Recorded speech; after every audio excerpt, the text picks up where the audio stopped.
nandito po tayo sa ating kaibigan. Ngayon kasama po natin si tatay.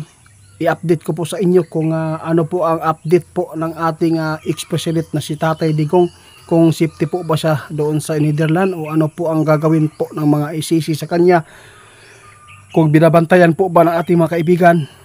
Ito na po ang update para malaman po ninyo. Magandang umaga po kaibigan. Nais po namin malaman po sa inyo kung kumusta po ang kalagayan ni Tatay Digong po doon sa Netherlands, at saka okay po ba siya? Maraming salamat. Sino po yung nagbabantay po doon ng mga duwende doon sa kanya? Hindi pala siya nabantayan? Guys, pasensya na kayo hindi po nabantayan nila kaibigan, pero huwag kayong mag-alala. Nakita ng ating kaibigan, no? Minomonitor po nila ngayon ang kalagayan po ng ating ex-president kung mabuti po ba ang lagay. Ang problema lang po dito kasi matanda na po si tatay, at saka yung meron pong karamdaman din po niya, no? Yun po ang naghingi po tayo ng tulong sa lahat po na makapanood. Ipagdasal po natin yung kaligtasan ni tatay doon. Kumusta po yung kalagayan po niya kaibigan? Hindi po ba siya sinasaktan ng mga ICC? O sa lahat po na makapanood walang problema si tatay po, yung kalagayan po niya. Alam po ninyo guys, nirespeto din siya, at saka matalino po si tatay, no? Kaya ito yung update po ngayon sa kanyang kalagayan po. Si Tatay Digong, huwag kayong mag-alala. Gustong malaman po ng iba kaibigan kung makakauwi pa ba siya dito. Sabi ng ating kaibigan, huwag kayong mag-alala, makakauwi si tatay. No, mas maganda po ang kanyang ginagawa na hindi po siya nagtago. Kasi pag nagtatago siya, mas lalo pong lalaki po yung problema. Yun po ang tao na wise ba, matalino. Kaya humahanga. Alam ko kaibigan na marami pong lahat po ng sumusuporta sa kanya, no, nalungkot, umiyak. Pati yung Mindanao guys, nalulungkot po ang aming panahon ng pagkawala po ni Duterte dito nang mahuli siya.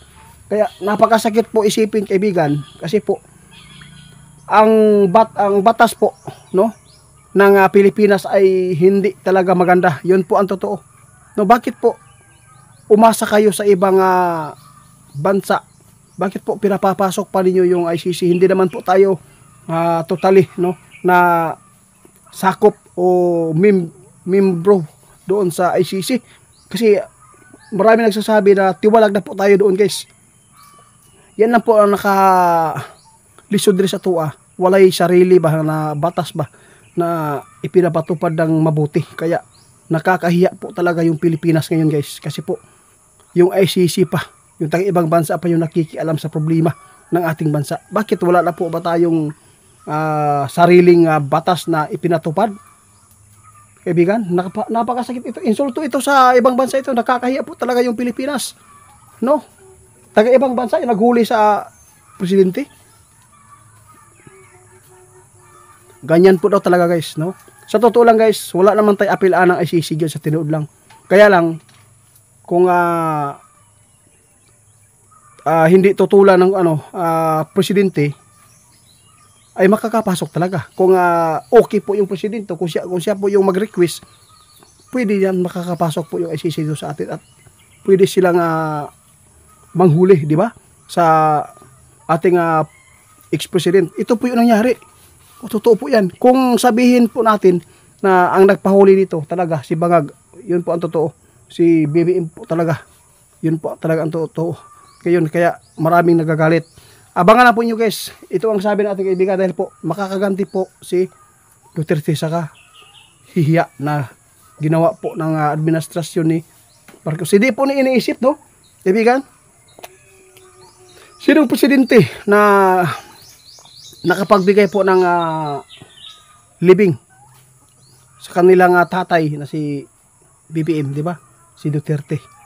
Siya po ang nagpalibing. Kaya wala silang utang na loob. Di ba kaibigan? Sabi ng iba, maka-Duterte kami. Kasi nakikita talaga namin. Alam ko hindi po maiwasan talaga yung mga tao na ayaw sa kanya. Marami talagang gumagawa po ng pambabato na hindi maganda sa Duterte. Yun po ang totoo.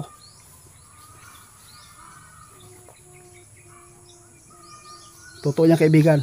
Ang nakasayop lang sa tuwa, no? Di sana pinapakialaman sana ng ICC. Hindi sana, no? Na dapat sana tinutulan po ni BBM yung yung ICC na hindi makisali dito. Kasi po kapag pumayag po yung presidente natin na makikialam po yung ibang bansa, yung ICC, ay yun po, kung hindi po niya, kung pinigilan po niya yun, kung hindi po siya yung nag-request, hindi yan magkaganito. No, si tatay nandun sa Netherlands ngayon, ito yung update, okay naman po siya, walang problema po doon, kasi matalino si tatay. Kaya ngayon guys, sa lahat po ng mga supporters ng ating ex-president, alam natin, no, na yung social media ngayon ay grabe, puro Duterte. Makita natin yung pagmamahal po ng mga tao sa mga Duterte. Dahil po, sa ginagawa po niya noong siya po ay naglingkod sa ating bansa, masakit po talaga isipin na matanda na po siya, tapos lahat naman tayo ay nagkakasala, yun po ang totoo. Pero makikita din po natin marami nakabenepisyo din sa kanyang ginagawa. Kaya sa lahat po ng mga supporters, wag po kayong gumawa ng mga masamang hakbang para po ay hindi po tayo na hindi madadamay po yung ating bansa at hindi madadamay po yung mga taong inosente. Stay put na lang tayo, lahat po ng mga supporters ng Duterte, mag-ingat kayo ha. Kasi meron pong hihintayin po na karma na mangyayari, sabi ng ating kaibigan. Alam po niyo yan kung ano po ang ibig sabihin ng ating kaibigan. Yun. Kung matalino daw si BBM, sabi ni ating kaibigan, mas matalino talaga si Duterte. Kasi po hindi po siya nagtatago, no? At saka ginawa po niya talaga yung galing niya, no? Na mismo siya po yung umuwi, na siya po ang magpahuli. Napakagaling na tao. At saka sana po hindi po tayo ma-discourage, kasi sabi ng ating kaibigan, makakauwi po talaga si Tatay Digong po dito sa atin. Maging okay po ang lahat dahil po ay maraming tumutulong po. Lalo na po yung mga kaibigan po natin ay lagi pong update. Ngayon po ay maganda po ang lagay po ng ating ex-president doon sa Netherlands. Pero ang problema lang kasi meron po siyang may karamdaman po talaga siya na hindi po maganda sa katawan niya. Sana po ay maging okay kasi matanda na po talaga siya Kaibigan, ano po maipayo po niyo sa mga tao ngayon? Sa lahat po na makapanood sa ating video, paki-share po. Guys, kung meron na po talagang mga lilinlang pa rito sa ating bansa, tulad po ng ginagawa po na napanood natin sa KFGS, no? Huwag po kayong grabe. Ipinagpalit ninyo sa 2.5. Hindi po nyo alam na anong mangyayari dyan.